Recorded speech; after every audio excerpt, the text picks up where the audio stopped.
The apparition run. After she runs through the scattered circular objects Jack dispersed, she's inhabiting one side of the hotel's mirror. She encounters an imperfect, bloodied man who scares her into running the opposite direction through the double doors to the kitchen. This is our first view of the kitchen's doors, and they are, of course, the same as the elevators.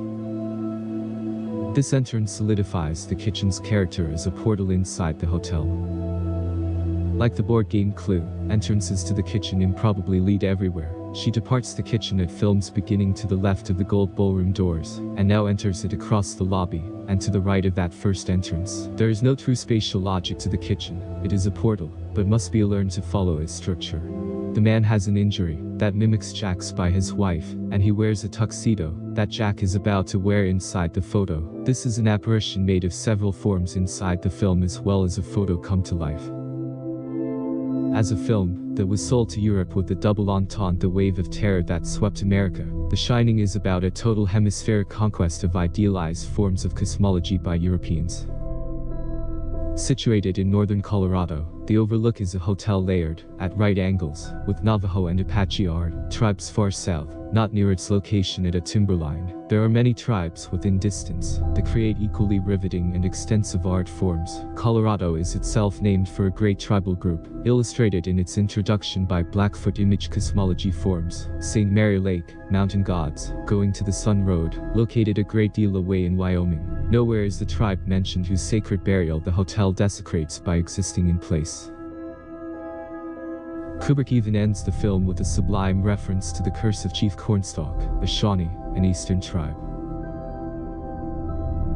She finds the new hotel lobby. Our next to final lobby view, see above the images in deep blue light, and it is now unlit from the inside, and a pallor of moonlight now drifts in at the same angle as the sunlight that lit the angles of the maze. Cobwebs ghostly suggest how it really looks to its inhabitants.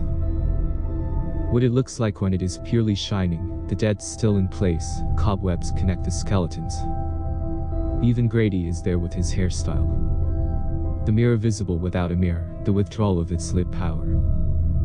She is shown all four directions of death, as skeletons are photo, in each view.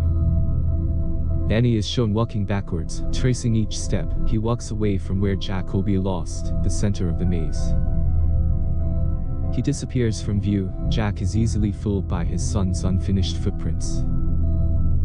The act of fooling Jack engages the hotel to bleed, its visual ritual, since it already possesses his soul. It now has his life fluid trapped in the maze, which bleeds in full view of Wendy. Both Danny and Wendy have differing views of the same sacrificial ritual. We now see Jack's death. Absorption is a portal in blood. The hotel knows it has him, since it knows he cannot figure a way out. It has his mind. It bleeds him as Jack physically dies. His low moans are of a draining death. Danny has correctly understood the bleeding vision.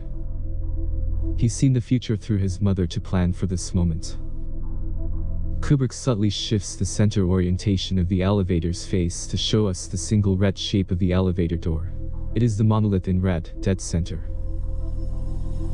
Jack stumbles and slips to a seated position, directly in front of a rectangular light which predicts the framed photo he is about to be pulled inside. Overlay below, look at the curtains parting like the maze walls. It's been combining into this photo all of the souls viewed. Now it adds Jack, and it's also a mirror to the projection bulb through a rectangle in the film's projected ratio 1:1.85, an animation to the flashlight of day.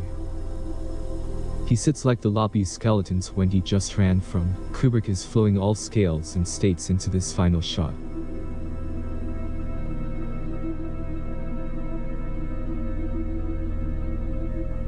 The ending date, July 4th, 1921, has obvious connotations: the United States birthday, the road's construction, the Wilsonian dialogue, and some not so obvious. In Point Pleasant, West Virginia, on this date, lightning struck and destroyed for the second time, hence a curse, a monument built to honor Chief Cornstalk of the Shawnee, who was murdered in false revenge by the First Revolutionary Continental Army, despite having offered himself peacefully to the United States government, which held him to prevent the Shawnee from joining the Royalist cause, and attack the newly rebellious colonies. This lightning strike in West Virginia is a mirror to the flash of the photo's photographer. It explains the poster as well. The compression of a soul into a picture is the product of a flash of light, a momentary shining. Both occur on July 4, 1921. The lightning strike and photographer's flash are portals. The year of Chief Cornstalk's murder was 1777. The legend's mythic dying words were, "I was the borderman's friend. Many times I have saved him and his people from harm. I never warred with you, but only to protect our wigwams and lands. I refused to join your pale-faced enemies with the redcoats. I came to the fort as your friend and you murdered me. You have murdered by my side, my young son. For this, may the curse of the Great Spirit rest upon this land. May it be blighted by nature. May it even be blighted in its hopes. May the strength of its peoples be paralyzed by the stain of our blood." Kubrick finds a lightning connection to a date and animates it as a shine. He forms the death scene portal bathroom with a ceiling anointed with a lightning mirror. The Cornstalk curse is a facet of United States history that Kubrick extends into the filmoglyphic realm. Jack is frozen into light of day, and into flash of bulb, a continuum between now and then. Frozen whites of his eyes now form the elevator's floor indicators, radials upside down, a fusion of his stare from Colorado Lounge with the black sweater, and the underside view at the storage door. Is it his final mask? Crucially, we see the ghost he is to become in the outer, the frozen dead, and the youthful continuum ghost, in the photo, not as the hotel's animation yet, but as frozen evidence. A long tracking shot, linked to Jack's initial path crossing into hotel, to ballroom music reveals his stare at us, dead, ancient. He didn't show it to us, of course. The Way Back to the Future animates its proof of existence photo, but the hotel has added Jack to the image once his soul is trapped. The problem, paradox, is when did this happen? Kubrick is even suggesting slyly that Jack has always been a ghost, and has now wandered home. The gauge of the photos are 35mm, the same as the film we are watching. This is the complete opposite to the ending of 2001, which shows a living, conscious being equal in size to the Earth, staring, engaging us. Now a miniature Torrance is frozen into photographic grain, the flash of the bulbs capture a fragment of a second. We dissolve through each macro to finally spot him.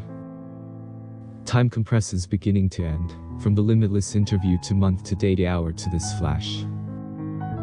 1/60th of a second. The photo's audience of ghosts is mirrored with the audience of living moviegoers.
With your feet in the air, your head on the ground. Try this trick and spin it, yeah. Your head will collapse, but there's nothing in it. And you ask yourself, where is my mind?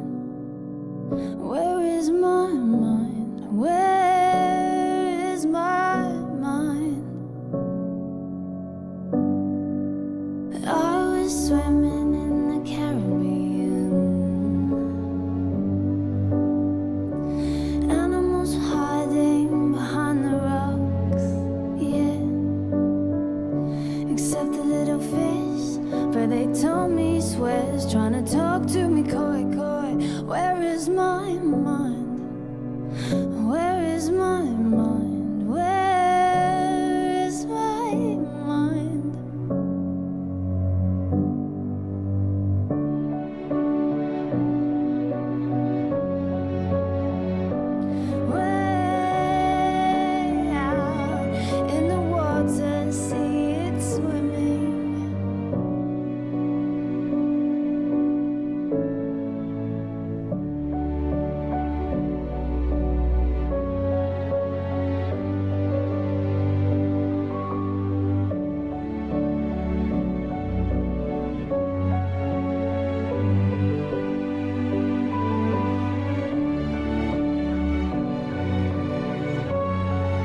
there's nothing in it, and you ask yourself, where is my mind?